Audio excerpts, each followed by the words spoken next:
AP రాజకీయాల్లో వైసీపీకి మరిన్ని చిక్కులు తప్పవా? ఇప్పటికే ఘోర ఓటమితో పార్టీ శ్రేణులు నైరాశ్యంలో కూరుకుపోగా ఇప్పుడు పార్టీ నేతలు వరుసగా బై బై చెప్పేస్తున్నారు. ముఖ్యంగా ఎన్నికల్లో ఖాతా తెరవని గోదావరి జిల్లాలో వైసీపీకి పరిస్థితులు ఇంకా ప్రతికూలంగా మారుతున్నట్లు కనిపిస్తోంది.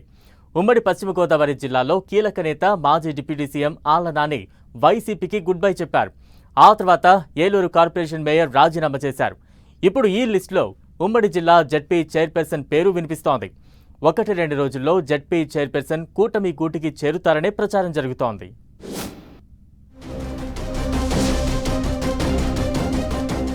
ఉమ్మడి పశ్చిమ గోదావరి జిల్లాలో వైసీపీకి ఎదురు గాలి వీస్తోంది.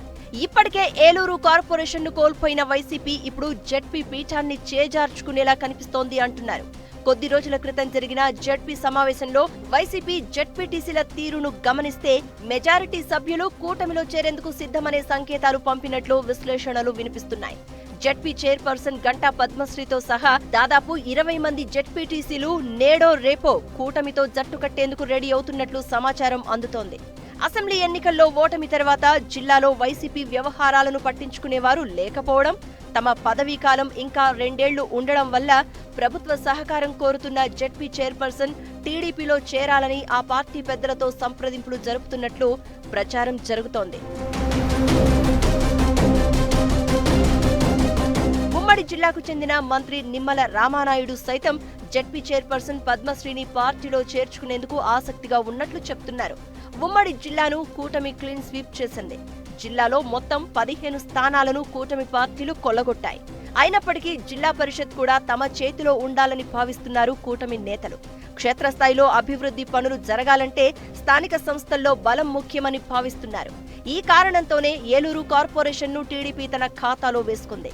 ఇక జడ్పీని గుప్పెట పెట్టుకోవాలని నిర్ణయించింది. చైర్పర్సన్ పద్మశ్రీ టీడీపీలో చేరేందుకు నిర్ణయం తీసుకోగా 20 మంది జడ్పీటీసీల్లో కొందరు జనసేన, మరికొందరు టీడీపీ అంటున్నారు. స్థానికంగా వారి రాజకీయ అవసరాలు, ఇతర అంశాలను దృష్టిలో పెట్టుకుని నిర్ణయం తీసుకునే అవకాశం ఉందంటున్నారు. ఉమ్మడి పశ్చిమ గోదావరి జిల్లాలో మొత్తం 48 జడ్పీటీసీ స్థానాలు ఉండగా ప్రస్తుతం వైసీపీకి 46 మంది సభ్యుల బలం ఉంది. టీడీపీ, జనసేనకు చెరో సభ్యుడు ఉన్నారు. ఇక జడ్పీ చైర్పర్సన్ తో పాటు 20 మంది కూటమిలో చేరితే జడ్పీ కూటమి పరమైనట్లు చెప్తున్నారు. ఎమ్మెల్యేలు, ఎంపీలకు కూడా జడ్పీలో ఓటు హక్కు ఉన్నందువల్ల 20 మంది జడ్పీటీసీలు పార్టీ మారితే ఎమ్మెల్యేల బలంతో సునాయాసంగా జడ్పీ పీఠాన్ని చేజిక్కించుకోవచ్చని లెక్క వేస్తున్నారు. అయితే జడ్పీ చైర్పర్సన్ పద్మశ్రీ చేరికను టీడీపీలోని ఓ ప్రముఖ ఎమ్మెల్యే వ్యతిరేకిస్తున్నట్లు ప్రచారం జరుగుతోంది. ఆ ఎమ్మెల్యే అభ్యంతరం వల్లే చేరిక ఆలస్యమైందని, లేని పక్షంలో ఇప్పటికే జడ్పీలో పసుపు జెండా ఎగరేదని అంటున్నారు.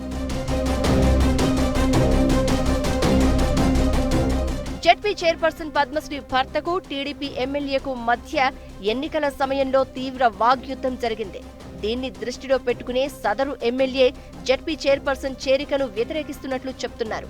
అయితే మంత్రి నిమ్మల రామానాయుడు మాత్రం జడ్పీపై టీడీపీ జెండా ఎగరయ్యాలనే పట్టుదలతో ఎవ్వరు వచ్చినా కాదనకూడదని నిర్ణయం తీసుకున్నట్లు చెప్తున్నారు. ఇప్పటికే ఆ విషయమై మంత్రి నిమ్మల, సీఎం చంద్రబాబు, మంత్రి లోకేష్ తో చర్చించినట్లు ప్రచారం జరుగుతోంది.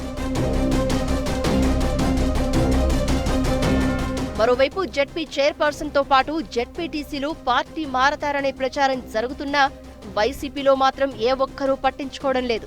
ఉమ్మడి జిల్లా 2గా విభజన కావడంతో 2 నేతలు 2 పార్టీల అధ్యక్షులుగా వ్యవహరిస్తున్నారు. ఇక ఉమ్మడి జిల్లాలో కొన్ని మండలాలు తూర్పు గోదావరి జిల్లాలోకి వెళ్లాయి. దీంతో జడ్పీటీసీలతో మాట్లాడే బాధ్యత ఎవరు తీసుకోవాలనేది వైసీపీ తేల్చుకోలేకపోతోంది. ఏలూరు జిల్లా అధ్యక్షుడిగా పనిచేసిన మాజీ మంత్రి ఆళ్ల రాజీనామాతో కైకలూరు మాజీ ఎమ్మెల్యే దూలం నాగేశ్వరరావుకు ఏలూరు బాధ్యతలు అప్పగించారు. కైకలూరు ప్రస్తుతం ఏలూరు జిల్లా పరిధిలో ఉన్నప్పటికీ గతంలో కృష్ణా జిల్లాలో ఉండేది. దీంతో దూలం నాగేశ్వరరావుకు ఉమ్మడి జిల్లా వ్యవహారాలపై పట్టు లేకుండా పోయింది. ఈ పరిస్థితుల్లో చొరవ తీసుకోవాల్సిన మాజీ మంత్రులు కొట్టు సత్యనారాయణ, కారుమూరి నాగేశ్వరరావు, శ్రీరంగనాథరాజు వంటి వారు తమకెందుకులే అన్నట్లు మౌనాన్ని ఆశ్రయించారు. ఈ కారణంగా తమను పార్టీలో ఎవరూ పట్టించుకోవడం లేదనే అసంతృప్తి క్యాడర్లో పెరిగిపోతోంది. అందుకే వారి ఆలోచనలన్నీ కూటమి వైపు ఉసిగొలుపుతున్నట్లు చెప్తున్నారు.